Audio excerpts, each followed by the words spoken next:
शैतान आपके नज़दीक नहीं आएगा, क्योंकि शैतान भी समझ जाएगा कि इस व्यक्ति के ऊपर मेरा कोई भी दाल नहीं गलने वाला।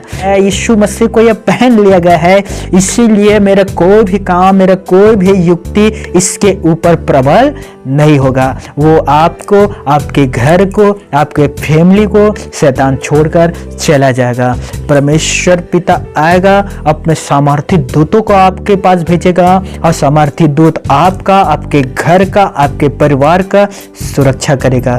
क्योंकि बाइबल कहते हैं भजन संहिता 91 के 10 में कि देख मैं स्वर्गदूत को तेरे निमित्त आज्ञा दूंगा कि तू जहां जहां जाए वहां वहां वो तेरी रक्षा करे। हालेलुया। तेरे जो शत्रु है शैतान, तेरे दाहिने ओर 1000 और तेरे बाएं ओर 10,000 गिरेंगे। हालेलुया। इसीलिए मेरे भाइयों, मेरे बहनों, यदि आप खुदा के ऊपर विश्वास करने लग गए, आप वो आनंद से भरे हुए जिंदगी बिताओगे।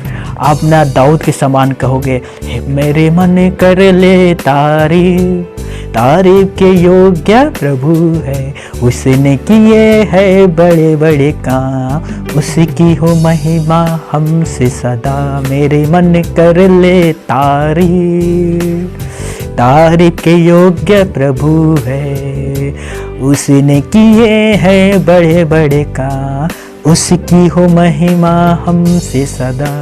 हालेलुया। लगभग मैं 8 साल से यीशु के पीछे चल रहा हूं।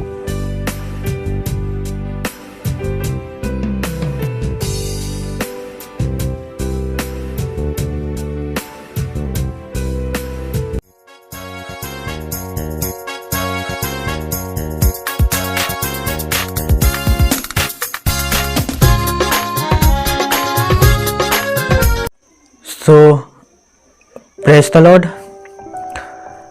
प्रभु के अनुग्रह और कृपा से हम 3 दिन को उपवास प्रार्थना सभा रखे हुए हैं और आज पहला दिन है। और मैं लगभग दोपहर में परमेश्वर पिता से प्रार्थना कर रहा था हर एक विषय के लिए। जब मैं कल व्हाट्सएप पर मैसेज कर रहा था कि यदि आप चाहते हैं कि आपके फैमिली के लिए और जो भी तकलीफ है उन विषय के लिए प्रार्थना किया जाए, तो आप अपना प्रार्थना निवेदन हमें भेज सकते हैं। तो बहुत सारे हमारे मसीह भाई बहन ने प्रार्थना निवेदन भेजा। उसमें से एक भाई ने बहुत अच्छा निवेदन भेजा और उसने कहा कि आप प्रार्थना करना पास्टर जी हमारे भारत देश के लिए, आप प्रार्थना करना हर एक मंत्रीगण के लिए, आप प्रार्थना करना हर एक प्रशासन के लिए, आप प्रार्थना करना प्रत्येक विश्वासियों के लिए, आप प्रार्थना करना हर एक अविश्वासी के लिए, आप प्रार्थना करना प्रत्येक जो सताओं से गुजर रहे उन विश्वासियों के लिए, जो सताव कर रहे उन लोगों के लिए। फिर वो आखिरी में लिखता है कि हमारे भी परिवार के लिए प्रार्थना करना। तो वो मैसेज पढ़ के मुझे अच्छा लगा कि वो एक ऐसा विश्वासी है जो हर एक विषय के लिए प्रार्थना करता है। यदि आपने बाइबल पढ़ा है यूहन्ना रचित सुसमाचार, तो 17वें अध्याय में यीशु मसीह ने यही प्रार्थना किया था। उसने प्रधानों के लिए प्रार्थना किया था, राजाओं के लिए प्रार्थना किया, मंत्रीगणों के लिए प्रार्थना किया, फिर अपने चेलों के लिए प्रार्थना किया, फिर विश्वासियों के लिए प्रार्थना और फिर अविश्वासी के लिए प्रार्थना किया यीशु नसरी ने। तो देखा जाए दोस्तों को, देखा जाए तो हमारा उपवास, उपासना का एक ही तात्पर्य अर्थ होता है दूसरे के लिए प्रार्थना करना। हम उपवास इसलिए नहीं है कि खुदा बाप हमारे झोली को भर दे, जैसे कि बहुत सारे मतलब अविश्वासी लोग, अन्य जाति, इन लोग सबसे ज़्यादा उपवास तब रहते हैं जब इन्हें सबसे ज़्यादा ज़रूरत रहता है। उदाहरण के तौर पर यदि इनके पास बच्चे नहीं हैं तब रहेंगे, यदि कोई बीमार है उन विषय के लिए, यदि कुछ परमेश्वर भगवान से चाहना होता है तो उन विषय के लिए। लेकिन हम प्रार्थना रहते हैं परमेश्वर के लिए। हम प्रार्थना उपवास में जाते हैं परमेश्वर पिता के लिए कि हम परमेश्वर पिता की इच्छाओं को पूरा कर सके, ना कि अपनी इच्छाओं को, परमेश्वर की इच्छा को पूरा करने के लिए। यदि हम यीशु मसीह की ज़िंदगी देखते हैं तो हमें पता चलता है कि यीशु मसीह भी उपवास रहा करता था। पर आप उसके उपवास में कभी नहीं पाओगे कि यीशु मसीह ने यह प्रार्थना किया होगा कि प्रभु मैं उपवास हूँ, मुझे तू ये प्रतिफल दे, मैं उपवास हूँ, तू मुझे ये वरदान दे, मैं उपवास हूँ, तू मुझे चंगा करने वाला दान दे, मैं उपवास हूँ, तू मुझे आत्मिक आशीषों से भर दे। नहीं, यीशु मसीह जानता था कि मैं उपवास हूँ परमेश्वर के लिए, तो परमेश्वर को पता है कि मुझे किस किस चीज़ों की आवश्यकताएं है। बोलने की ज़रूरत नहीं है। मैं ये नहीं कह रहा हूँ कि आप उपवास से प्रार्थना में अपने लिए प्रार्थना ना करो, नहीं नहीं, आप उपवास में है अपने लिए भी प्रार्थना करो, लेकिन मैं चाहता हूँ कि आप दूसरे के लिए भी प्रार्थना करो। आप उन लोगों के लिए भी प्रार्थना करो जो दुष्टात्माओं से पीड़ित है, उन भाई बहन के लिए प्रार्थना करो जो नाना प्रकार के बीमारियों से ग्रस्त है। आज ही एक आंटी ने मेरे पास वॉइस मैसेज भेजा और कहा कि बेटा मेरे लिए प्रार्थना करना, मेरे लीवर में कैंसर है, लीवर कैंसर है मुझे। मैं वो सुनकर मुझे बहुत दुख लगा और मैंने परमेश्वर से प्रार्थना किया कि पिता उस आंटी जी के लीवर कैंसर को तू दूर कर दे और उसे एक नया जीवन दे। तो उपवास और प्रार्थना का अर्थ यही है दोस्तों कि हम हर एक विषय के लिए प्रार्थना करें। जितना हमें स्मरण है, जितना हमें याद है, उन सब को हमें परमेश्वर के सामने रखना है। उन लोगों को जैसा ना करना जो एक ही लाइन में सब कुछ कर देते हैं। सारे संसार हर एक व्यक्ति को आशीष देना, यीशु के नाम में आमीन। हो गया उनका प्रार्थना। ऐसा नहीं है।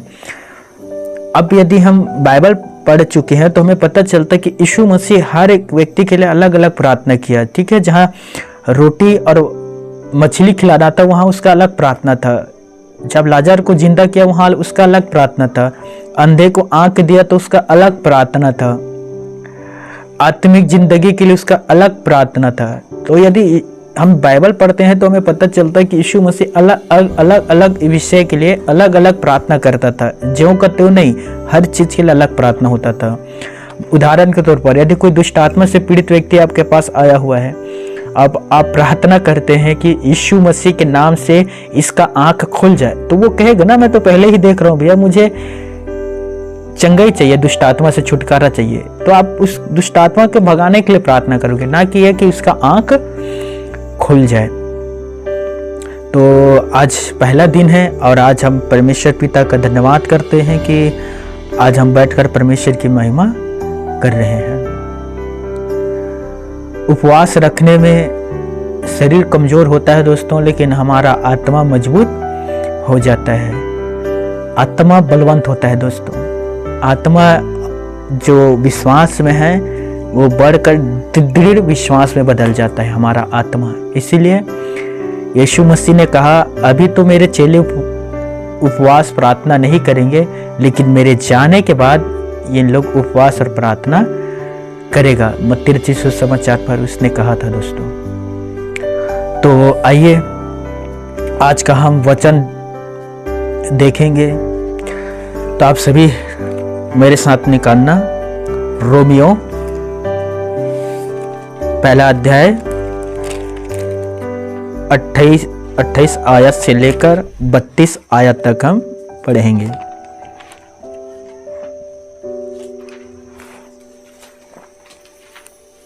हालेलुया। पवित्र शास्त्र बाइबल से आप सभी निकालिए रोमियो पहला अध्याय 28 पद से लेकर 32 पद तक हम देखेंगे।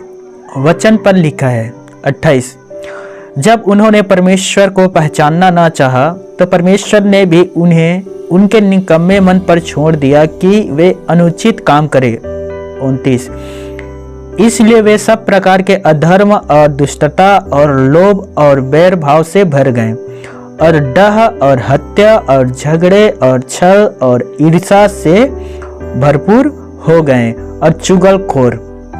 30 पद, बदनाम करने वाले, परमेश्वर से घृणा करने वाले, दूसरों का अनादर करने वाले, अभिमानी, डिंगमार, बुरी बुरी बातों के बनाने वाले, माता पिता की आज्ञा ना मानने वाले। 31 निर्बुद्धि, विश्वासघाती, माया रहित, निर्दयी हो गए। 32 पद, वे तो परमेश्वर की यह विधि जानते हैं कि ऐसे ऐसे काम करने वाले मृत्यु के दंड के योग्य हैं, तो भी ना केवल आप ही ऐसे काम करते हैं वरन करने वालों से प्रसन्न भी होते हैं। पिता परमेश्वर अपने पढ़े गए कलाम पर हर एक को आशीष दे। आमीन। परमेश्वर को पहचानना ना चाहा। कितना दुख करने वाली बात है कि आज बहुत सारे लोग परमेश्वर को पहचानना नहीं चाहते। अब यह ना समझना दोस्तों कि नास्तिकवाद है या ईश्वरवाद है या बहुदेववाद है, इसीलिए उन लोग परमेश्वर को पहचानना नहीं चाहते। परमेश्वर का ज्ञान या परमेश्वर की बुद्धि हर एक मनुष्य के अंदर प्रकट है, फिर भी मनुष्य जो है परमेश्वर को पहचानना नहीं चाहते। और इसके पीछे सबसे बड़ा रीजन होता है बुराई ज्यादा मिलेगा। और बुराई इसलिए ज्यादा मिलेगा क्योंकि प्रत्येक व्यक्ति जो है परमेश्वर के डर और भय पर जीवन नहीं बिताना चाहते।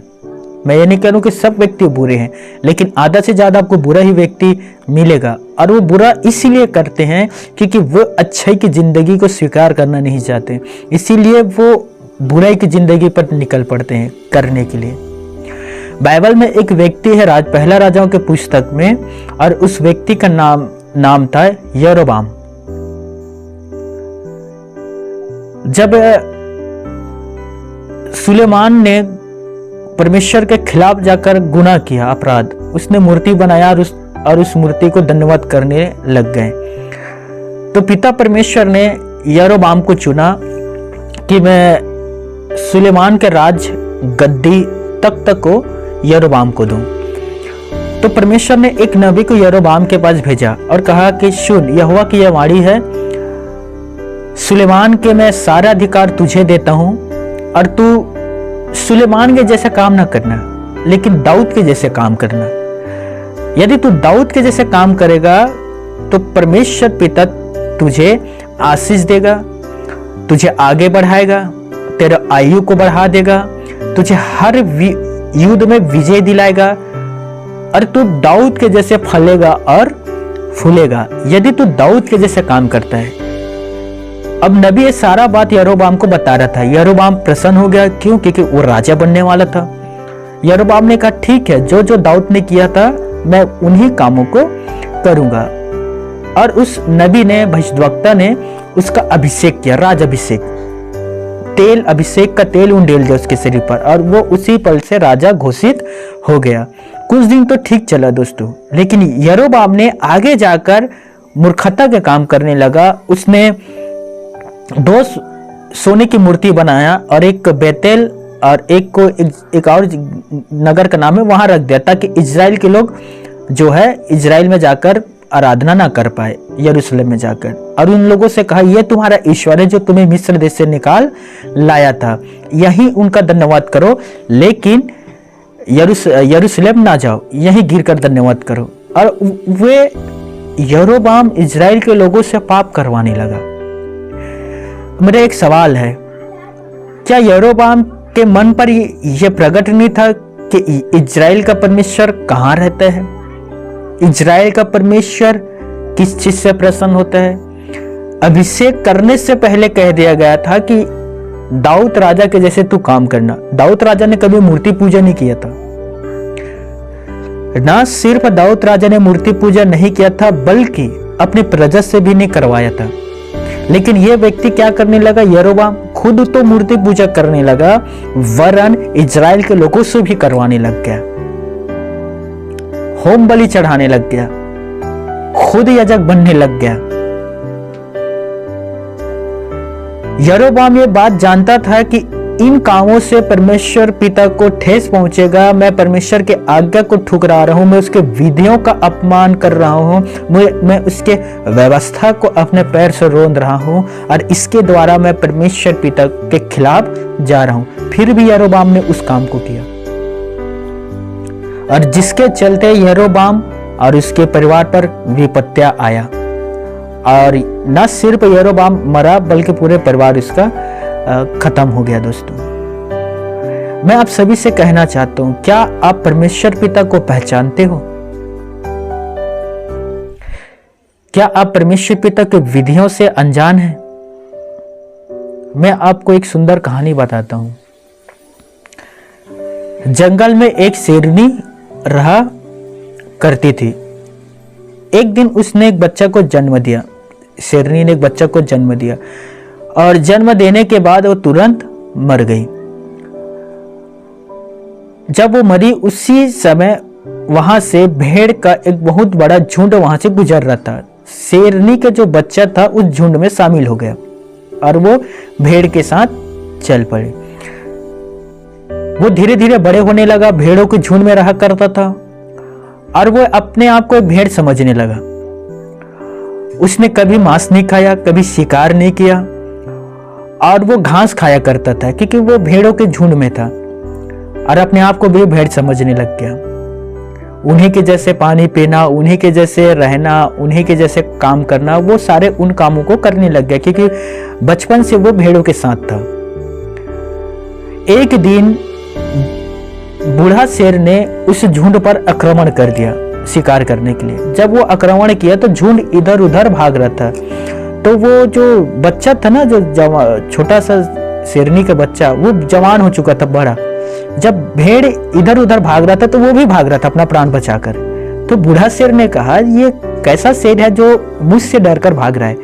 तो वो शिकार करना भूल गया, वो जवान शेर के पास गया और जैसे जवान शेर के पास गया, जवान शेर ने कहा, मुझे ना मारना। वो कांपते हुए कह रहा था, मुझे ना मारना, मैं तो एक साधारण सा भेड़ हूं, मेरा शिकार ना करना। तब उस बूढ़े से शेर ने समझ गया कि ये अपने आप को पहचान नहीं पा रहा है। तब उस बूढ़े शेर ने उस जवान शेर को पकड़ा और पकड़कर समुद्र किनारे लेकर गया और उससे कहा, समुद्र में देख, नदी में देख, वहां के पानी शांत था, नदी में देख और खुद को पहचान। उसने नदी में अपने आप को देखा, बूढ़े शेर को देखा, फिर अपने आप को देखा, फिर बूढ़े शेर को देखा। तब उसे पता चला कि मैं दरअसल भेड़ नहीं बल्कि एक शेर हूं। उसने खुद को पहचान लिया। मैं ये कहानी इसलिए आपको बता रहा था दोस्तों, हम इस संसार में रहते हैं और इस संसार में रहकर हम संसारिक व्यक्ति बन जाते हैं। हम संसार के जैसे काम करने लग जाते हैं। हम खुद को नहीं पहचानते कि खुदा बाप परमेश्वर ने हमें क्यों इस पृथ्वी पर भेजा। परमेश्वर की इच्छा, परमेश्वर की योजना, परमेश्वर पिता के क्या काम है जिसे हमें इस पृथ्वी पर करना है, हम बिल्कुल भूल जाते हैं। हम संसार में आकर संसारिक व्यक्ति बन जाते हैं। हम संसार के पीछे भागने लग जाते हैं। जैसे संसार हमसे कहता है हम उसी तरह के काम करने लग जाते हैं और हम परमेश्वर की खोज नहीं करते। जैसे कि वो शेर बचपन से भेड़ों के बीच में रहकर अपने आप को भेड़ समझने लग गया था। उसने कभी एक खोज नहीं किया कि मेरे माता पिता कहाँ हैं। उसने कभी एक जानने की कोशिश नहीं किया कि मैं इन भेड़ों से अलग क्यों हूँ, पर वो खुद को अपने आप को भेड़ समझने लग गए, लेकिन रियलिटी में वो शेर था। कभी कभी हम भी यह संसार में रहकर ना हम संसारिक व्यक्ति बन जाते हैं और खुद को हम पापी के रूप में प्रस्तुत करते हैं दूसरे के सामने, क्योंकि इस संसार के जो शैतान है ना, वो नहीं चाहता कि लोग ईश्वर को पहचाने, इसीलिए वो गलत कार्य करने के लिए लोगों को प्रेरित करता है और लोग बड़े चाह के साथ गलत काम करते हैं। मेरे भाइयों, मेरी बहनों, क्यों लोग पाप करते हैं? क्यों लोग गुनाह अपराध करते हैं? देखिए, इसी रोमियो का 1:32 जो हमने पढ़ा था, पाप करने वाले मृत्यु दंड के योग्य हैं। ऊपर हमने पढ़ा, देखिए, सब प्रकार के अधर्म, एक दो नहीं, सभी प्रकार के अधर्म से लोग भर गए। सब प्रकार के अधर्म, जैसे कि हमने पढ़ा, मैं कुछ बता रहा हूं, डह, हत्या, झगड़े, छल, ईर्ष्या, चुगलखोर, बदनाम करने वाले, परमेश्वर से नफरत करने वाले, दूसरों का अनादर करने वाले, बड़ी बड़ी बातों का डिंग मारने वाले, जैसे कि हम कहते हैं डिंग मार बुरी बुरी बातों का बनाने वाले, चतुर, माता पिता के अनादर करने वाले, विश्वासघाती, माया रहित, निर्दयी, निर्बुद्धि और इत्यादि प्रकार के अधर्म से लोग भर गए। तो 31 पद में लिखा है दोस्तों, पाप करने वाले मृत्यु के दंड के योग्य हैं। ये बात हर एक व्यक्ति को पता है कि जो हम गुनाह कर रहे हैं, अपराध कर रहे हैं, एक दिन हमें इसका दंड मिलेगा। इस बात से कोई इंकार नहीं कर सकता कि मैं दंड नहीं पाऊंगा, क्योंकि बाइबल में साफ रीति से लिख दिया है कि ऐसे व्यक्ति दंड उन्हें मिलेगा। तो भी ना केवल आप ही ऐसा काम करते हैं, वरन दूसरे से भी प्रसन्न होते हैं, दूसरे के काम करने से। एक महिला दूसरे महिला के पास जाती है बात करने के लिए। मैं नहीं कह रहा हूं कि हर एक महिला गलत होती है, बस मैं आपको समझाने की कोशिश कर रहा हूं। एक महिला दूसरे महिला के पास जाते हैं बात करने के लिए। वो लोग बात आरंभ करते हैं और बात आरंभ करेंगे किसी तीसरे महिला के विषय में। एक दूसरे के विषय में बात नहीं करेंगे, तीसरे महिला के विषय में बात करेंगे। चुगलखोरी। तीसरी महिला ने ये किया, तीसरे महिला ने वो किया। तुम्हें पता है वो ऐसा काम करती है, तुम्हें पता है उसने ऐसा काम करके अपना संपत्ति बनाई। मैं ये नहीं कह रहा हूं कि सिर्फ महिला, बल्कि पुरुष भी यही काम करते हैं। दूसरे का बदनाम करना, दूसरे से छल करना, दूसरे से ईर्ष्या रखना। और बाइबल कहता है कि वे लोग परमेश्वर की विधि, आज्ञा, नियम, व्यवस्था को जानते हैं कि ऐसे काम करने वाले दंड के योग्य हैं। तो भी ना केवल करते हैं, बल्कि दूसरे करने वालों से भी प्रसन्न होते हैं। आपको पता है कि एक व्यक्ति जो अपराध की दुनिया में रहता है ना, वे अपने जैसे दोस्तों को ढूंढता है, अपने मित्र, अपने ही जैसे कि कोई व्यक्ति व्यभिचार में है तो वो ऐसे मित्र को ढूंढेगा जो व्यभिचार में फंसे हुए हैं। कोई महिला किसी गैर मर्द के साथ संबंध में है तो वो ऐसा महिला को ढूंढेगी जो वो किसी और मर्द के साथ गैर संबंध में है। यही नियम है। चोर करने और चोरी करने वालों को ढूंढता है। समझ में आ रहा है? इसी तरह से बदनाम और ईर्ष्या और दूसरे के विषय में चुगलखोरी करने वाले लोग उसी व्यक्ति को ढूंढते हैं जो दूसरे के विषय में चुगलखोरी करता है। उदाहरण दे रहा हूं, बहुत सुंदर। मान लीजिए हमारे चर्च में 10 भाई आया करते थे। उदाहरण है, 10 भाई में से एक भाई नाराज हो गया और वो चर्च छोड़कर चला गया क्योंकि उसने गलत किया। मैंने उसे डांटा, उस डांट से वो चर्च छोड़ दिया। दूसरा भाई ने भी गलत किया, मैंने उसे भी डांटा, वो भी चर्च छोड़कर चला गया। तो जो दूसरा भाई है ना, वो पहला भाई के पास जाएगा और पहला भाई के पास जाकर कहेगा, अगेश्वर अच्छा नहीं है, वो सेवक होने के योग्य ही नहीं है। सच में मैं इतना दिन उसके चर्च जाया करता था, पर मैं कभी नहीं महसूस कर पाया कि वो अच्छा सेवक है। वो उसे तरासेगा। समझ में आ रहा है? अरे यही रीति बन गया है आज लोगों का, गलत काम करना। मुझे एक चीज समझ में नहीं आता, इन सारे चीजों को करने के बाद उन्हें क्या प्राप्त होगा। दोस्तों, एक परमेश्वर के महान सेवक एक गांव में जाकर प्रचार कर रहा था और वो पाप और परमेश्वर के अस्तित्व के विषय में लोगों को बता रहा था कि परमेश्वर मौजूद है।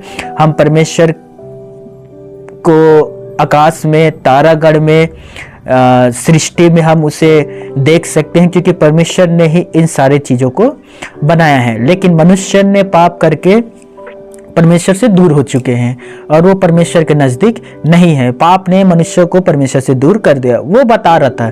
जब उसने प्रचार खत्म किया तो आखिरी में एक बुजुर्ग उठा, उसके हाथ में एक डंडा था। वो डंडा को 4 बार जमीन में जोर जोर से पटका और कहा, मैं जानता था कि परमेश्वर पिता पाप से घृणा करता है, यह मेरा मन में था, लेकिन आज कंफर्म हो गया इस सेवक के द्वारा कि परमेश्वर पाप से घृणा करता है। उस सेवक ने यदि वहां जाकर गांव के लोगों को परमेश्वर और पाप के विषय में बताता नहीं तो वो बुजुर्ग व्यक्ति कभी भी यह कंफर्म नहीं कर पाता कि हाँ, परमेश्वर पाप से घृणा करता है। उस बुजुर्ग व्यक्ति ने उस दिन अपना जीवन प्रभु यीशु मसीह को दे दिया।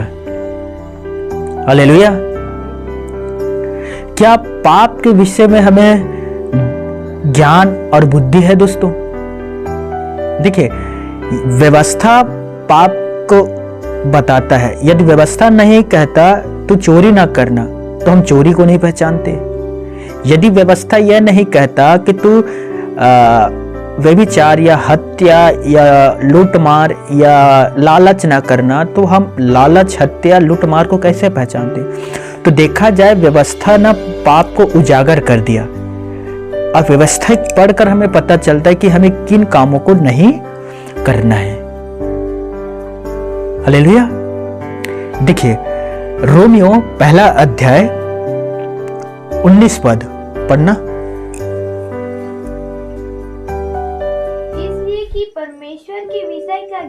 इसलिए कि परमेश्वर के विषय का ज्ञान, उसके रहने का ज्ञान, उसके योजनाओं का ज्ञान उनके मनों में प्रकट है। उनके मनों में प्रकट है। किनके मनों में प्रकट है? आगे, क्योंकि परमेश्वर ने उन पर प्रकट किया है। क्योंकि परमेश्वर ने स्वयं मनुष्यों पर प्रकट किया है। देखिए कितना अमेजिंग बात है, अद्भुत आश्चर्यजनक बात है कि परमेश्वर ने खुद के विषय का ज्ञान लोगों के मन पर प्रकट किया है। जब एक मनुष्य इस पृथ्वी पर पैदा होता है, वो आंख खोलता है, वो सांस लेता है, वो आंखों से लोगों को देखता है, थोड़ा बड़ा होता है, उन्हें पता चल जाता है कि परमेश्वर ने मुझे इस पृथ्वी पर भेजा है, क्योंकि परमेश्वर ने स्वयं का ज्ञान उसके अंदर डाला हुआ है, और इस बात से कोई इनकार नहीं कर सकता। यदि हम एक बच्चे को देखते हैं, जब वो पृथ्वी पर पैदा होता है, 7 मिनट के बाद वो यह बात कैच करने लग जाता है कि आवाज किधर से आ रहा है। 7 मिनट की ही बात, उसे इतना बुद्धि मिल जाता है। कोई कहता है ना मुझे देख, तो वो बिल्कुल देखेगा 7 ही मिनट में। उसके बाद वो बड़े होते जाते हैं, बुद्धि और बढ़ते जाता है, वो और बड़े होता है और बड़े होता है। जब वो 2 साल, 1 साल या 3 साल या 2.5 साल का रहता है, वो पहचान लेता है ये मेरे पिता है, ये मेरी माता है, ये मेरे भाई है, ये मेरी बहन है। ये तो ज्ञान आपने उसके मन पर नहीं डाला। फिर उसने कैसे पहचान लिया कि ये मेरे माता पिता भाई बहन है?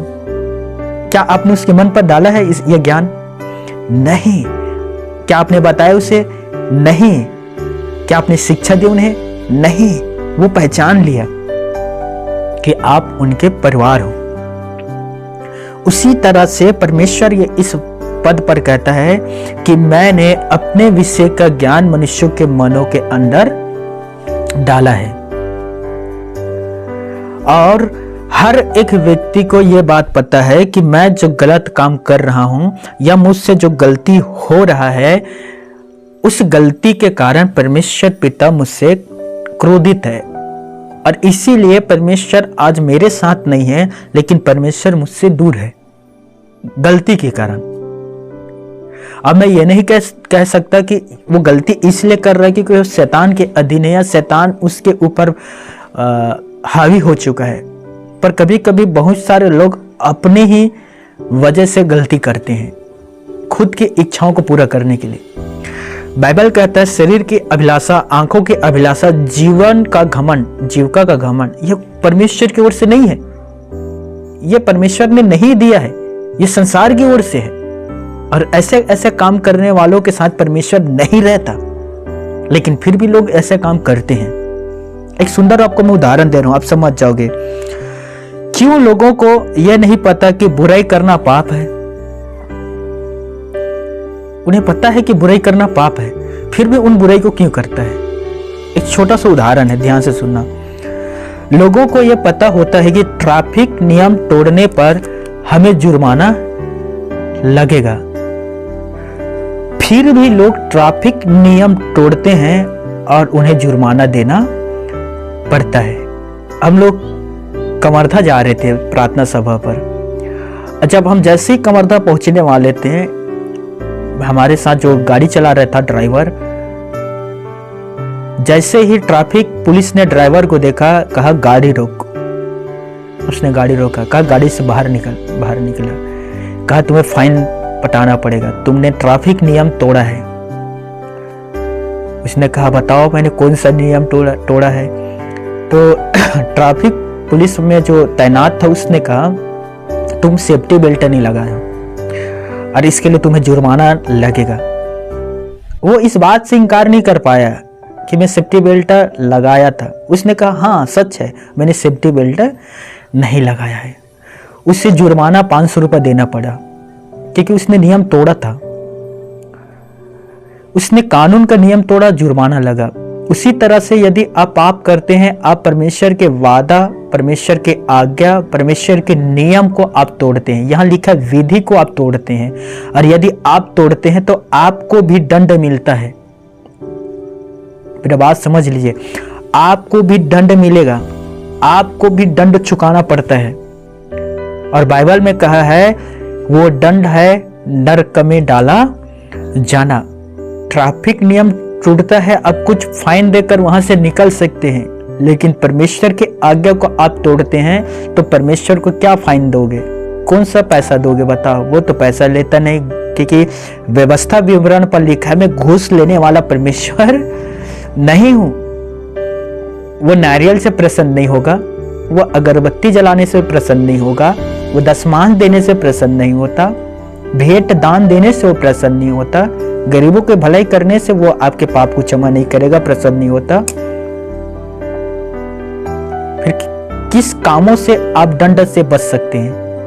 नरक में जाने से कैसे आप बचोगे? क्योंकि बाइबल साफ रीति से कहता है रोमियो 6:23 में पाप की मजदूरी मृत्यु है। ट्रैफिक नियम को तोड़ने का जुर्माना है, तो पाप की मजदूरी मृत्यु है। कैसे बचोगे? मैं आपको एक और सुंदर उदाहरण देता हूं, आप किस प्रकार से बच सकते हैं। उदाहरण है, मैं एक दिन समझ लो बिलासपुर जा रहा था, फिर से गाड़ी में सवार हूं, ड्राइवर फिर चला रहा है। वहां जो ट्रैफिक सिग्नल होता है ना दोस्तों, सिग्नल चौक चौक में रहता है, और जैसे ही हम लोग गाड़ी में जा रहे थे लाल का सिग्नल जला, और गलती से जहां हमें रुकना था जेब्रा क्रॉस कहता है, उससे हम लोग आगे चले गए। फिर फाइन पड़ा, और इस बार फाइन था सीधा 5,000 रुपया। अब 5,000 पटाना ही पड़ेगा, 5,000 पटाओ नहीं तो फिर कोर्ट जाओ। अब मैं कह रहा था कि हमारे पास 5,000 रुपये पैसा नहीं है, हमें छोड़ दो। उसने कहा नहीं, तुमने नियम तोड़ा है, और नियम तोड़ा है इसीलिए तुम्हें पैसा देना ही पड़ेगा, पैसा दो वरना कोर्ट जाओ। अब हम रिक्वेस्ट कर रहे हैं कि छोड़ दीजिए सर, गलती हो गया, दोबारा नहीं होगा। उसने कहा नहीं, माफ़ी मांगने से कुछ ही नहीं होगा, मैं यदि आज तुम्हें छोड़ता हूँ तो कल और को छोड़ना पड़ेगा, फिर और को छोड़ना पड़ेगा, फिर और को छोड़ना पड़ेगा, तो मैं किसी व्यक्ति के साथ भेदभाव नहीं कर सकता। तुमने नियम तोड़ा है, 5,000 रुपये दो वरना कोर्ट जाओ, वहाँ से जमानत करवाओ अपना। बहुत रिक्वेस्ट कर रहे थे, वो माना ही नहीं। आखिर में वहाँ एक व्यक्ति आया, अच्छा व्यक्ति था, भोला भाला व्यक्ति था, दयालु व्यक्ति। वो आकर कहता है इन्हें जाने दो। तो उस ट्रैफिक पुलिस ने कहा नहीं, फाइन लगेगा, ऐसे कैसे चला जाने दूंगा लोगों को? 5,000 रुपये सरकार ने नियम में लिखा है, 5,000 देना पड़ेगा तो ही मैं जाने दूंगा। उस भला व्यक्ति ने कहा इन्हें जाने दो, 5,000 रुपये मैं देता हूँ। तो उसने 5,000 रुपये दे दिया। फाइन जो था गाड़ी का हम लोग पटा दिए। उसके बाद हम वहां से निकल गए। अब दंड से कैसे बचोगे? याद रखिए बाइबल में लिखा है कि परमेश्वर पिता ने अपने प्रभु यीशु मसीह को इस पृथ्वी पर भेजा, और प्रभु यीशु मसीह ने आपके गुनाहों का दंड उसने स्वयं के शरीर पर लिया है, और आप दंड से बच सकते हैं। परमेश्वर के जो विरुद्ध जाकर आपने पाप किया था ना, उस पाप से आप बच सकते हो। और ये वो तब आप बच सकते हैं जब आप प्रभु यीशु मसीह के पर विश्वास करोगे। तो यीशु मसीह ने आपके लिए 2022 साल पहले ही आपके लिए उसने क्रूस में अपना बलिदान दे चुका है। वो पहले ही आपके लिए अपना दाम चुका चुका है, आपके लिए दाम चुका दिया गया है। जैसे कि उस भाई ने हमारे लिए 5,000 रुपया दाम चुकाया, इसी प्रकार से यीशु मसीह ने आपके ऊपर, माफ करना, आपके लिए दाम चुका दिया गया है। यदि आप विश्वास करते हैं तो निश्चित आप उद्धार पाओगे, निश्चित आप परमेश्वर के पास जाओगे। उदाहरण के तौर पर जब आदम और हवा ने परमेश्वर की आज्ञा को तोड़ा, वहां पाप हुआ, तो परमेश्वर पिता ने वहां भी उनके पाप के लिए एक जानवर का लहू बहाया, और उस लहू से वे लोग बच गए, आदम और हवा। ध्यान से सुनना, निर्गमन में हम पढ़ते हैं कि इजराइलियों को बचाने के लिए पिता परमेश्वर ने वहां मेमने का लहू बहाने के लिए कहा, और लहू बहाकर हर एक घर में लगाने के लिए कहा। सारे के सारे इजराइल के लोग बच गए। अब सारे जगत को बचाने के लिए यीशु नसरी ने अपना लहू दिया, अपना लहू दिया। और यदि आप यीशु के उस लहू को अपने जीवन पर लाते हैं, उस लहू को लाकर अपने जीवन पर लागू करते हैं, लगाते हैं, उस लहू पर विश्वास करते हैं कि हाँ, यीशु मसीह मेरे ही गुनाहों और अपराधों और पापों के लिए क्रूस पर बलिदान हुआ, मरा, तो उस लहू से आप भी बचाए जाओगे। आदम हवा बचाया गया, इजराइल के लोग बचाया गया, निश्चित आप भी बचाए जाओगे यदि आप ये विश्वास करते हैं कि यीशु मसीह मेरे लिए दाम चुका दिया गया है। और 100% उसने मेरे लिए भी दाम चुकाया है, वो उसने आपके लिए भी दाम चुका है, बस शर्ते आपको विश्वास करना है। उसने मेरे लिए दाम पहले ही चुका दिया गया है। याद रखिए दोस्तों, उस शेरनी के जो बच्चा था ना, वो भेड़ों के बीच जाकर अपने आप को भेड़ समझने लग गया था। इस संसार में हम रहेंगे ना दोस्तों, तो ये संसार कभी भी हमें ईश्वर को पहचानने की अनुमति नहीं देगा। वो हमेशा पूरा संभव प्रयास करेगा कि आप ईश्वर से दूर रहो, क्योंकि बाइबल कहता है कि संसार के ईश्वर ने, संसार के सरदार ने लोगों के आंख को अंधा कर दिया है कि वे परमेश्वर पिता को ना पहचाने, कान को बहरा कर दिया है कि परमेश्वर की आवाज को ना सुने। इसीलिए लोग आज परमेश्वर से भागते हैं, परमेश्वर के पास आना नहीं चाहते हैं। लेकिन यदि आप यीशु के पास आकर यह विश्वास करेंगे दोस्तों कि हाँ, यीशु मसीह मेरा प्रभु है, हाँ, यीशु मसीह मेरा उद्धार करता है, हाँ, यीशु मसीह मेरे गुनाहों के लिए अपने आप को दे दिया, तो आप निश्चित उद्धार पाओगे। हालेलुया।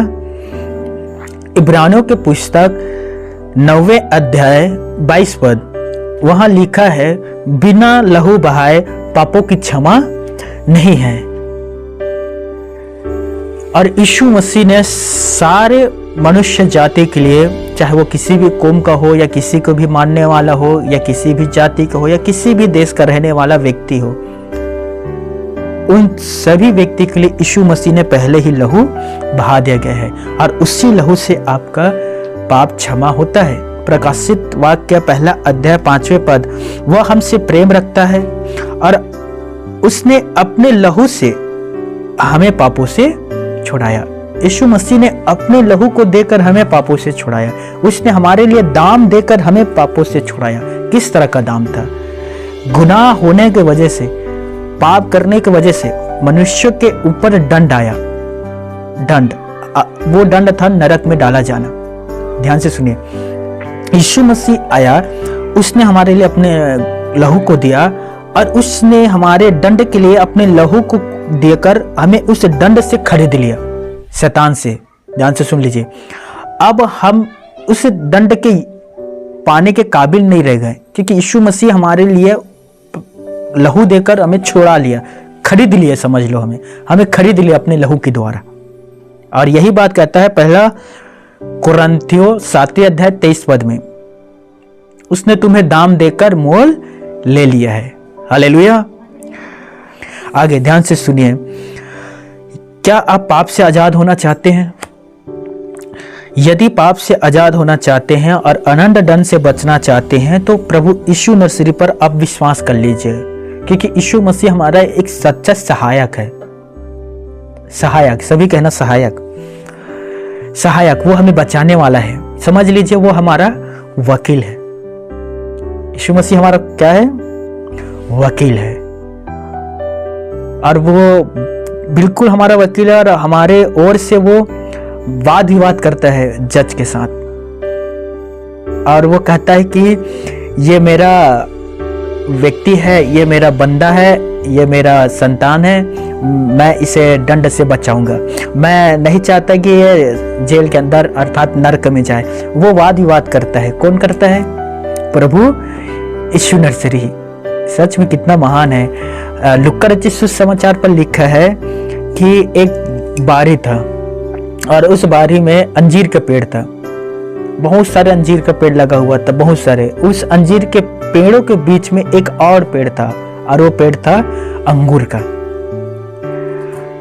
एक दिन स्वामी अंगूर के पेड़ में गया कि मैं उसका कुछ अंगूर तोड़कर खा लूं। जैसे वो अंगूर के पेड़ में गया, अंगूर के पेड़ के पास गया, उसे पता चलता है कि अंगूर के पेड़ में एक भी फल नहीं है। सारे अंजीर के पेड़ में फल है, सब अंजीर के पेड़ बहुत सारा फल लाया था, लेकिन अंगूर का जो पेड़ था उसमें एक भी फल नहीं था। स्वामी क्रोधित हो गया। स्वामी ने कहा ये कैसा पेड़ है, इसमें एक भी फल नहीं है।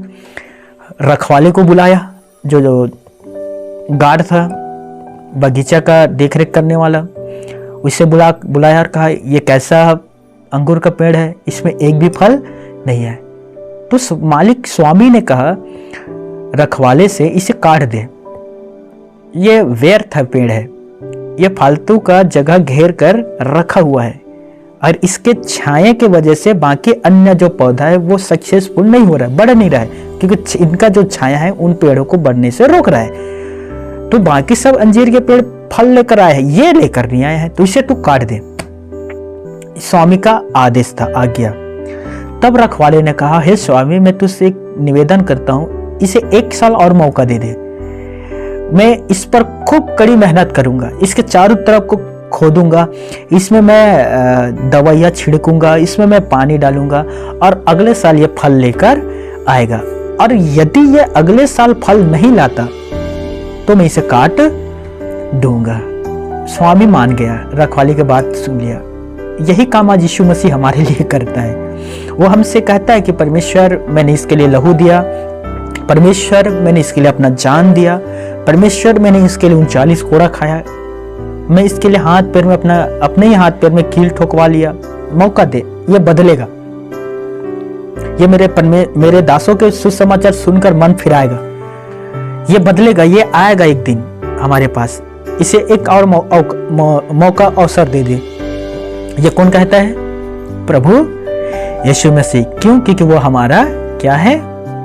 वकील। मेरे साथ पत्री में से निकालिए, अब बहुत सुंदर पत्री है, यूहन्ना का पहला पत्री 2 अध्याय 1 और 2 पद। देखिए दोस्तों, किस प्रकार से आप दंड से बच सकते हैं।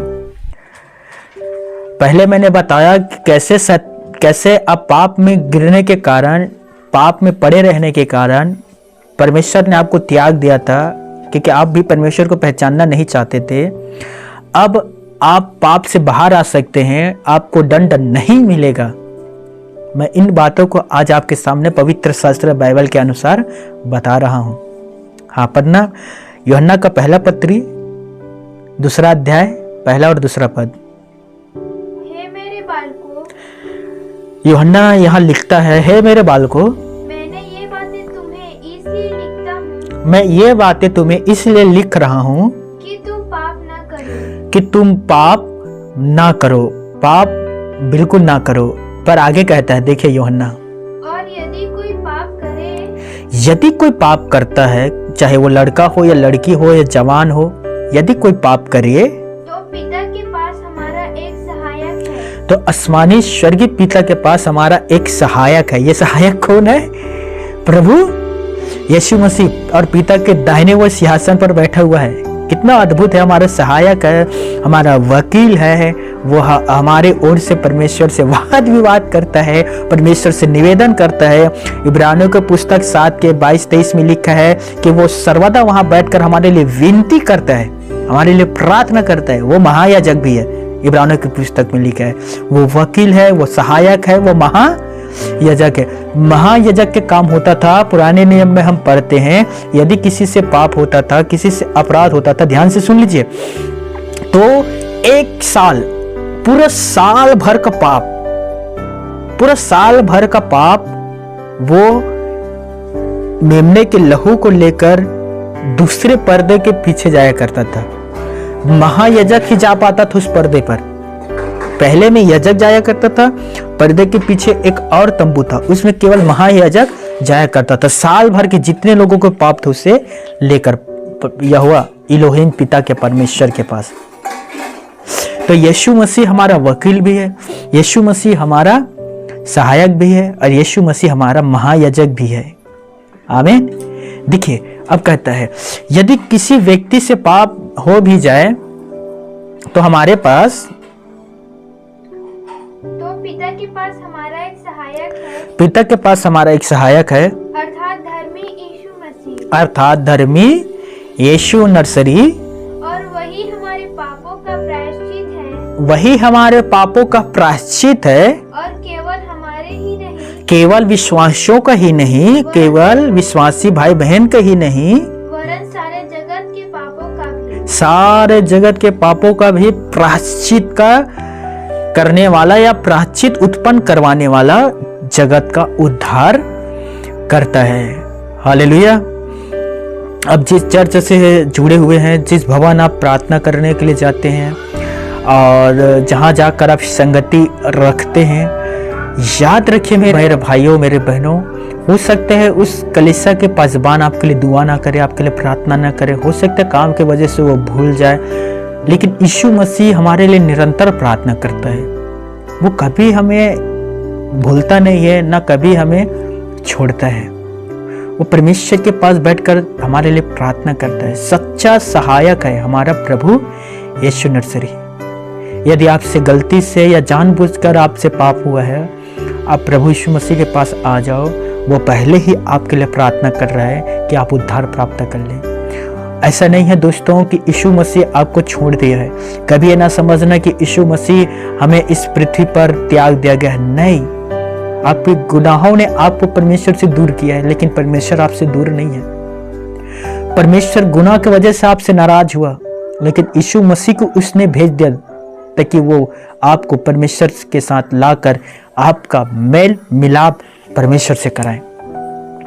रोमियो 5वें अध्याय में यही लिखा है कि यीशु मसीह हमारा मेल परमेश्वर के साथ कर दिया। तो जब हमारा मेल परमेश्वर के साथ हो चुका है, तो हम परमेश्वर के क्रोध से क्यों ना बचेंगे? हालेलुया। क्यों? क्योंकि बैरी होने के दशा में जब परमेश्वर हमसे नाराज हुआ, यीशु मसीह आया और हमारा मेल परमेश्वर के साथ कर दिया, तो अब हम उसके क्रोध से क्यों नहीं बचेंगे? यीशु मसीह के द्वारा हम बचाए जाएंगे। हालेलुया। मैं आखिरी पद पढ़कर मैं खत्म करने वाला हूं। मेरे साथ निकालिए यूहन्ना रचित सुसमाचार 3 अध्याय 18 पद।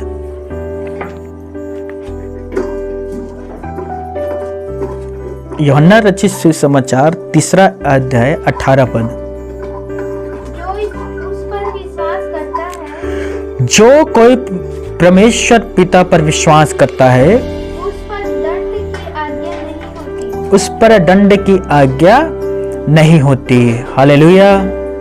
यदि आज आप यीशु नर्सरी पर विश्वास ईमान लाते हैं और सच में आप कहते हैं कि यीशु तू मेरा उद्धार करता है, और आप मन से यह विश्वास करते हैं कि वो तीसरे दिन मरे हुए में से जी उठा, और ये आप ये भी विश्वास करते हैं कि मेरे गुनाहों के लिए उसने दाम चुकाया, आप पर इतना भी दंड की आज्ञा नहीं है। मेरा बाइबल कहता है कि जितने लोगों ने परमेश्वर की ओर दृष्टि किया, जितने लोगों ने परमेश्वर को ताका, उन सभी लोगों ने ज्योति प्राप्त किया और उनके चेहरे मायूसी नहीं छाया।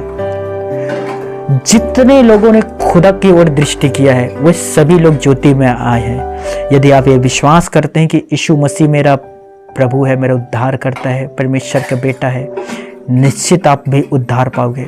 आप पर कुछ भी दंड नहीं मेरे भाइयों मेरे बहनों। यीशु मसीह आपसे बेइंतहा मोहब्बत करता है। वो आपके विषय में सोचता है, वो आपके लिए प्रार्थना करता है, वो इतना अधिक आपसे प्यार करता है, इतना अधिक आपसे मोहब्बत करता है जितना पृथ्वी पर कोई भी आपसे प्यार नहीं करता, उतना यीशु मसीह आपसे प्यार करता है। आप मेरे ये बात सुनकर आपको थोड़ा अनकंफर्टेबल लग रहा होगा, पर मैं आपसे सच्चाई और सत्य बात बताता हूँ दोस्तों कि यीशु मसीह आपसे बहुत ज़्यादा प्यार करता है। इतना प्यार करता है कि पृथ्वी पर कोई भी आपसे प्यार नहीं करता। हो सकता है आपके माँ बाप भी आपसे उतना प्यार नहीं करता जितना प्यार हमारा प्रभु यीशु मसीह आपसे प्यार करता है।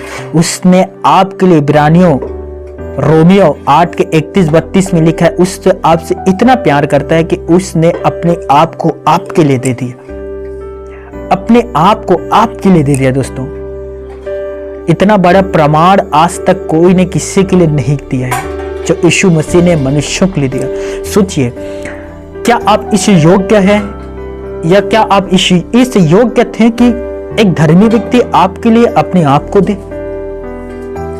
जब मैं इस विषय पर सोचता हूं कि मैं कहता हूं प्रभु क्यों तू मेरे लिए अपने आप को दिया? मैं तो कोई पृथ्वी पर कोई अच्छा काम किया नहीं था, ठीक है। यहाँ तक कि मेरा माँ बाप भी मुझसे नफरत या कह सकते मुझे डांटते थे कि तू अच्छा काम नहीं करता, तू शराबी व्यक्ति है, तू लफंगो दोस्तों के साथ घूमता है, तू जुआड़ी है, जुआ खेलता है, रात भर घर से गायब रहता है। तो माँ बाप भी मुझे कह सकते हो डांटते थे, ताना मारते थे, गाली भी देते थे, कभी कभी हाथ घुसा भी उड़ जाया करते थे।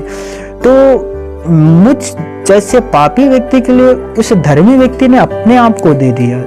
कि सोचने वाली बात है दोस्तों कि पापी व्यक्ति के लिए कोई कैसे अपने आप को देगा। इससे बड़ा प्रूफ आपको क्या चाहिए, प्रमाण क्या चाहिए कि यीशु आपसे इतना प्यार करता है, इतना प्यार करता है, इतना ज्यादा प्यार करता है कि उसने आपके लिए अपने आप को दे दिया। खून के एक आखिरी कतरा को भी आपके लिए बहा दिया दोस्तों। उसके अंदर इतना भी गलती नहीं था, उसने कोई गलती, कोई गुनाह, कोई पाप नहीं किया। पतरस ने कहा वो गाली सुनकर किसी को गाली नहीं दिया, दुख उठाकर किसी को धमकी नहीं दिया, वरन अपने आप को सच्चे परमेश्वर के हाथों में सौंप दिया। और उसने इस जगत के सारे पापों को अपने देह में लेकर क्रूस पर कुर्बान हो गया। यदि आप ये ट्रस्ट, विश्वास करते हैं परमेश्वर पिता के ऊपर, बिलीव करते हैं कि यीशु मेरा उद्धार करता है, आप निश्चित उद्धार पाओगे और आपका उद्धार को कोई भी आपसे छीन नहीं सकता। वो शैतान भी आपका उद्धार को आपसे छीन नहीं सकता। क्योंकि जिस दिन आप ये विश्वास कर लिए कि यीशु मेरा उद्धार करते, उसने मेरे लिए अपना जान दिया, उसी दिन यीशु मसीह को आप पहन लेते हैं। ध्यान से सुन लीजिए, उसी दिन आप यीशु मसीह को कपड़े के जैसे पहन लेते हैं। यह बात कहाँ लिखा है? मैं अभी रोमियो की पुस्तक पढ़ रहा हूं, मेरे साथ निकालिए रोमियो 13 अध्याय 14 पद। रोमियो 13 अध्याय 14 पद यहां लिखा है, वरन प्रभु यीशु मसीह को पहन लो और शरीर की अभिलाषाओं को पूरा करने का उपाय ना करो। यीशु नर्सरी को पहन लीजिए। कितना अच्छा बात है ना। बाइबल में लिखा है कि यीशु मसीह को पहन लो। बाइबल में लिखा है कि यीशु मसीह पवित्र आत्मा के रूप में हमारे अंदर आता है। बाइबल कहता है कि परमेश्वर के वचन को ले लो कि तुम शैतान से लड़ सको, अर्थात कलाम को हमने अपने हृदय में रख लिया। ध्यान से सुनिए, यीशु मसीह को पहन लिया ऊपर में, पवित्र आत्मा हमारे शरीर के अंदर है। अब मुझे बताइए कौन है जो आपको बगला सकता है, भड़का सकता है, भगा सकता है, आपसे गुनाह करवा सकता है? बाहर भी आपका कवच है, वचन हृदय में बसा हुआ है, पवित्र आत्मा आपके अंदर है। अब बताइए ऐसे व्यक्ति से क्या अपराध गुनाह होगा? एक बहुत अच्छा आराधक है, उसने एक बहुत सुंदर गीत गाया है दोस्तों। उसने कहा, यीशु मेरे साथ है, यीशु मेरे अंदर है, यीशु को मैं पहना हूं, मुझ में वो जिंदा है, यही मेरी ताकत है, ये कभी नहीं भूलना है, कभी नहीं भूलना है। हालेलुया। अर्थात बाहर भी यीशु, उसका वचन हमारे हृदय मन पर, अंदर भी यीशु, पवित्र आत्मा हमारे अंदर भी यीशु, बाहर भी यीशु, हृदय भी में यीशु, हमारे अंदर भी यीशु। अब सोचिए शरीर में हमारे पूरा यीशु वास करेगा तो फिर कैसे हमसे गुनाह होगा दोस्तों। और गुनाह से बचने का बेस्ट तरीका मैं आपको बताता हूँ, बहुत अच्छा तरीका है। और मुझे लगता है बहुत सारे विश्वासी इस तरीका को इस्तेमाल करते होंगे अपनी जिंदगी पर पाप से बचने के लिए। यदि कभी भी आपका मन कहता है कि तू गलती के रास्ते पर चला जा, या कभी आपका मन आपके ऊपर हावी होने की कोशिश करता है और आपसे कहता है देख तू यीशु यीशु कहता है, ये चर्च जाता है, बाइबल पढ़ता है, रोज प्रार्थना करता है, लेकिन तेरे जीवन में इतने सारे तकलीफ, इतने सारे समस्याएं। पड़ोसी को देख, वो यीशु को नहीं मानता, कितना खुश है, संपत्ति उनका बढ़ रहा है, उनके घर में कोई बीमार नहीं है, वो आगे बढ़ रहा है, तू यीशु को मानता है, तू पीछे जाता है। देख तू अच्छा काम नहीं कर रहा है। यदि कभी भी आपके मन आपके ऊपर हावी होने की कोशिश करता है, क्योंकि बाइबल में लिखा है कि मन सबसे अधिक धोखा देता है, सबसे अधिक धोखा देने वाला मन है। जितना आपका दोस्त आपको धोखा नहीं देगा ना, उससे ज्यादा आपका मन आपको धोखा देगा। कभी भी ये होता है।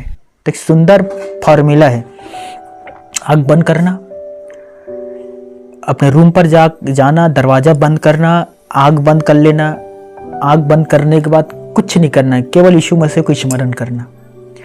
आपका आँख बंद होना चाहिए, यीशु को स्मरण करना और यीशु को स्मरण करके ये देखना कि यीशु मसीह मेरे लिए मारा गया, यीशु मसीह मेरे लिए लहू बहाया गया, यीशु मसीह मेरे लिए दुख और तकलीफ़ों से गुजरा। तो जब यीशु मसीह मेरे लिए इतने सारे दर्द को सह लिया, तो मैं यीशु मसीह के लिए छोटा दर्द ना सह लूं? छोटा दर्द मैं यीशु के लिए सह सकता हूं, जब उसने मेरे लिए बड़ा दर्द को सहा। अब से पाप नहीं होगा, शैतान आपके नजदीक नहीं आएगा, क्योंकि शैतान भी समझ जाएगा कि इस व्यक्ति के ऊपर मेरा कोई भी दाल नहीं गलने वाला। क्यों? क्योंकि पवित्र आत्मा से मैच्योर हो चुका है, परिपक्व हो चुका है, पक चुका है ये। हालेलुया। पवित्र आत्मा के द्वारा ये पक चुका है, यीशु मसीह को ये पहन लिया गया है। इसीलिए मेरा कोई भी काम, मेरा कोई भी युक्ति इसके ऊपर प्रबल नहीं होगा। वो आपको, आपके घर को, आपके फैमिली को शैतान छोड़कर चला जाएगा। परमेश्वर पिता आएगा, अपने सामर्थी दूतों को आपके पास भेजेगा और सामर्थी दूत आपका, आपके घर का, आपके परिवार का सुरक्षा करेगा। क्योंकि बाइबल कहते हैं भजन संहिता 91 में 91 में कहते हैं, 91 के 10 में कि देख मैं स्वर्ग दूत को तेरे निमित्त आज्ञा दूंगा कि तू जहां जहां जाए वहां वहां वो तेरी रक्षा करे। हालेलुया। तेरे जो शत्रु है शैतान, तेरे दाहिने ओर 1000 और तेरे बाएं ओर 10,000 गिरेंगे। हालेलुया। इसीलिए मेरे भाइयों, मेरे बहनों, यदि आप खुदा के ऊपर विश्वास करने लग गए, आप आनंद से भरे हुए जिंदगी बिताओगे।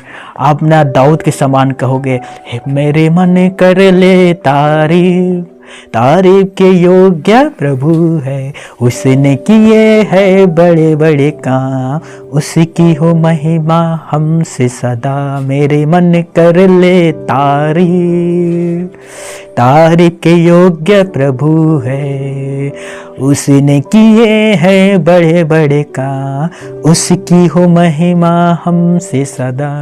हालेलुया। लगभग मैं 8 साल से यीशु के पीछे चल रहा हूं।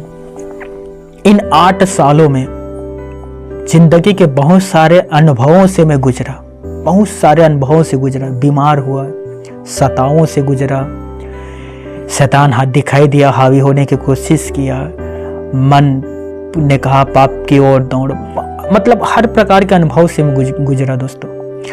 और मैं हर परिस्थिति के लिए, चाहे वो मन हो, शैतान हो, सताव हो, जो भी, मैं उन सारी परिस्थिति के लिए प्रार्थना किया। कभी हाथ उठाकर प्रार्थना किया, कभी बिस्तर पर लेटे लेटे प्रार्थना किया, कभी घुटने में आकर प्रार्थना किया। मैं हर सिचुएशन, परिस्थिति के लिए प्रार्थना किया। ना सिर्फ प्रार्थना किया, दूसरा प्रार्थना के साथ मैंने यीशु पर विश्वास किया और उसने मेरे विश्वास के अनुसार मेरे जीवन पर काम किया। हालेलुया। संडे स्कूल का बच्चों का है ये। तो आप भी विश्वास करिए, प्रार्थना करिए, परमेश्वर आपकी भी जिंदगी पर काम करेगा। वो करता है दोस्तों, क्योंकि हमारा यीशु जीवित है और वो अपने बच्चों के साथ रहता है। वो अपने बच्चों को कभी भी नहीं छोड़ता। एक अफ्रीका का एक फेमस कहानी है,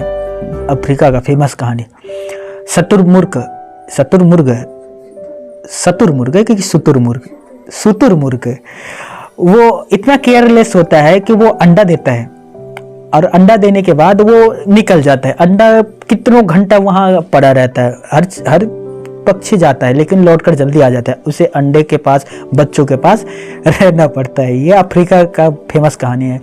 तो शुतुरमुर्ग वो अंडा देता है, देने के बाद चला जाता है, एक बहुत देर में आता है वो। तो वो जो शुतुरमुर्ग था वो अंडा देकर चला गया। वहां से एक हाथी गुजर रहा था, हाथी का छोटा बच्चा। उसने कहा ये कैसे माँ है, अपने बच्चों को छोड़कर कोई जाता है? ऐसा कोई माँ नहीं होना चाहिए, एक अच्छा माँ होना चाहिए। अंडे के ऊपर बैठकर उसे गर्मी पहुंचाने वाला, छत्तीसगढ़ी में कहते हैं अंडा सेवना, गर्मी पहुंचाना। तो हाथी के बच्चे ने सोचा कि इसका माँ तो नहीं है, इन लोग को ठंडा लग रहा है, तो हाथी के बच्चे ही उनके ऊपर बैठ गया। अंडा था वो चला गया। तो हमारा प्रभु यीशु मसीह हमें कभी नहीं छोड़ता दोस्तों, याद रख लीजिए।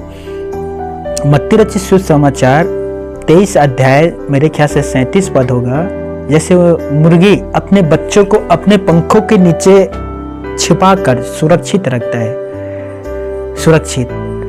भजन संहिता 91 में यही कहा है कि जो परम प्रधान के छाए हुए स्थान में बैठा रहे वो सर्वशक्तिमान के छायों में ठिकाना पाएगा। परमेश्वर भी आपको अपने छायों में रखता है। भजनकार ने कहा, अपने आंखों की पुतली के जैसे मेरी रक्षा करना। जैसे मुर्गी अपने बच्चों को अपने पंखों के नीचे रखता है, तू भी मुझे दुष्टों से बचाकर अपने पंखों के नीचे रखना, मैं वहां सुरक्षित रहूंगा। हालेलुया। तो हमारा प्रभु यीशु मसीह केयरलेस नहीं है। एक बार यीशु मसीह आपकी जिंदगी में आ गया, फिर वो अनंत जीवन के लिए आपके साथ रहता है दोस्तों। वो यहाँ भी आपको नहीं छोड़ेगा और वहाँ भी आपको कभी भी नहीं छोड़ेगा। इसीलिए तो आज यीशु मसीह के पीछे चलने वाले लाखों लोग यीशु के दीवाने हैं।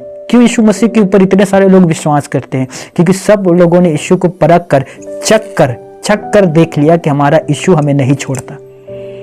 कभी भी यीशु मसीह आपको नहीं छोड़ता है। ऐसे प्रभु और ऐसे प्यार करने वाले दुनिया में कोई दूसरा नहीं है दोस्तों। इसीलिए लौट आओ यीशु मसीह के पास। यदि आपसे गुनाह हुआ है, यीशु माफ कर देगा। शैतान आपको पकड़ा है, यीशु मसीह उसे भगा देगा। आप बीमार हो, यीशु मसीह आपको चंगा कर देगा। क्योंकि हमारा यीशु मसीह कहता है कि जगत के अंत तक मैं तुम्हारे साथ रहूंगा। मत्ती रचित सुसमाचार 28 अध्याय 20 पद में, जगत के अंत तक मैं तुम्हारे साथ रहूंगा, मैं तुम्हें कभी ना छोड़ूंगा, ना तो मैं कभी तुम्हें त्यागूंगा, मैं सर्वदा सदा तुम्हारे साथ रहूंगा। क्योंकि मैं अनंत काल से लेकर अनंतित काल तक का तुम्हारा छुड़ाने वाला सहायक, पिता और महायाजक हूं। वो कभी भी आपको नहीं छोड़ेगा दोस्तों। हालेलुया। तो प्रभु के पास आए और आज परमेश्वर से, प्रभु से और पवित्र आत्मा से मेल मिलाप कर लीजिए अपना दोस्तों। यही वो समय है, यही वो घड़ी है जब हमें परमेश्वर से जुड़ना है। कल के भरोसे पर ना रहना, कल के तो ऊपर विश्वास ही मत करिए दोस्तों। बहुत सारे लोग कल कल कल कल कहते कहते उसके जिंदगी पर काल आ गया और वो सो गया, मर गया। आज वो जल गया होगा या 6 फीट जमीन के अंदर गल गया होगा, जल गया होगा या तो गल गया होगा। लेकिन जो यीशु मसीह पर विश्वास करता है वो आज भी खुशी रहता है, जीवित रहता है, कल भी खुशी रहता है, जीवित रहता है। हालेलुया।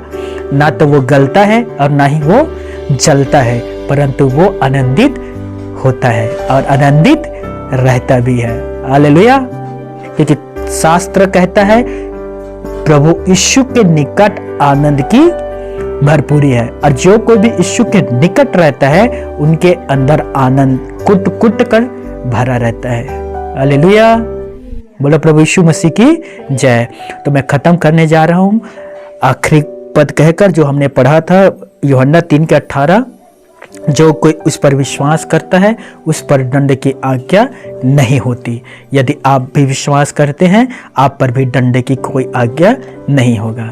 आइए हम एक छोटा सा प्रार्थना करते हैं। छोटा सा प्रार्थना। हे मेरे आसमानी परम पिता, मेरे परमेश्वर, अब दयालु और अनुग्रहकारी, विलोर से कोप करने वाला और अति करुणामय है। पिता परमेश्वर, आज उपवास का पहला दिन है। पिता मेरे परमेश्वर, पहले दिन हमने बहुत सारे विषयों के लिए आपके सामने प्रार्थना, निवेदन, विनती, धन्यवाद के साथ रखे हैं। पिता, बहुत सारे ऐसे बीमारी से पीड़ित है जैसे कि लीवर कैंसर, पेट के कैंसर, HIV, कोविड-19, कोरोना वायरस।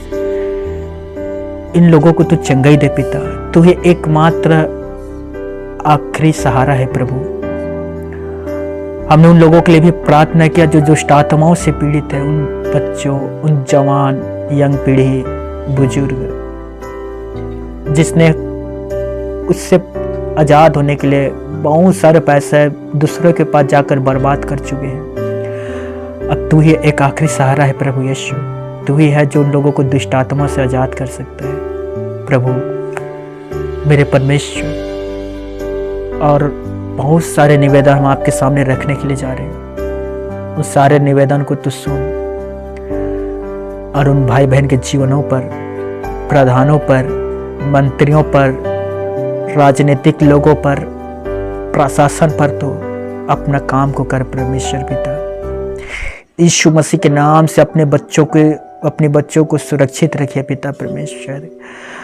अपने विश्वासियों को इतना सामर्थ्य, बल और बुद्धि से परिपूर्ण कर दे पिता परमेश्वर कि वो हर प्रकार के कलह सताव से गुजरने के बाद भी कहने पाए कि तू धन्य और महान है। इतना सामर्थ्य से भर दीजिए पिता परमेश्वर। खुदा बाप अभी जगह जगह पर लोगों को, आपके बच्चों के ऊपर अटैक कर रहे हैं, उन्हें वापस संसार के दलदल में लेकर बहुत सारे लोग दलदल में फंसा रहे हैं। प्लीज अपने बच्चों को इतना मैच्योर बना दे पिता परमेश्वर कि किसी की भी बहकावे पर ना आने पाए पिता परमेश्वर। पिता हम उपवास के साथ तेरे पास, तेरे निकट आते हैं पिता परमेश्वर। आपने खुद स्वयं प्रभु यीशु मसीह यह प्रार्थना किया था कि जिस भेड़ को तूने मुझे दिया है उसमें से एक भी ना खोने पाए। मैं प्रार्थना करता हूँ कि जितने आज तुझ पर विश्वास करते हो उसमें से एक भी नष्ट ना होने पाए पिता परमेश्वर, वरन एक विश्वासी के द्वारा 1000 और विश्वास जाने पाए पिता परमेश्वर।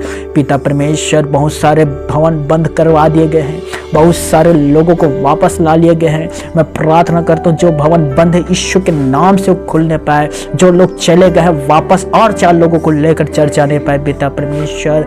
पिता हमारे भी भवन पर स्टे लगा दिए गए हैं। हम प्रार्थना करते हैं पिता परमेश्वर, हाई कोर्ट में केस चल रहे, प्लीज उस केस पर हमें विजय दिलाइए पिता परमेश्वर, और आपके जो भवन है वो फिर से ओपन होने पाए और इस बार बेदारी के साथ वो आने पाए, ओपन होने पाए पिता परमेश्वर।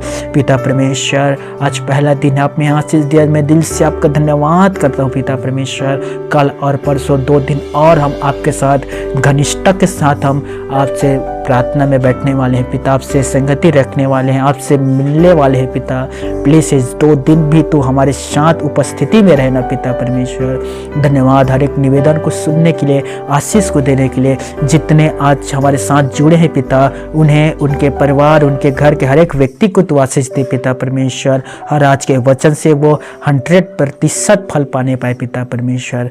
धन्यवाद हमारे प्रार्थना को सुनकर आशीष को देने के लिए पिता परमेश्वर। सारा आदर महिमा सम्मान आपको देते हुए पिता धन्यवाद के साथ इस प्रार्थना को यीशु नर्सरी के नाम से मांगते हैं, आमीन। Thank you Jesus.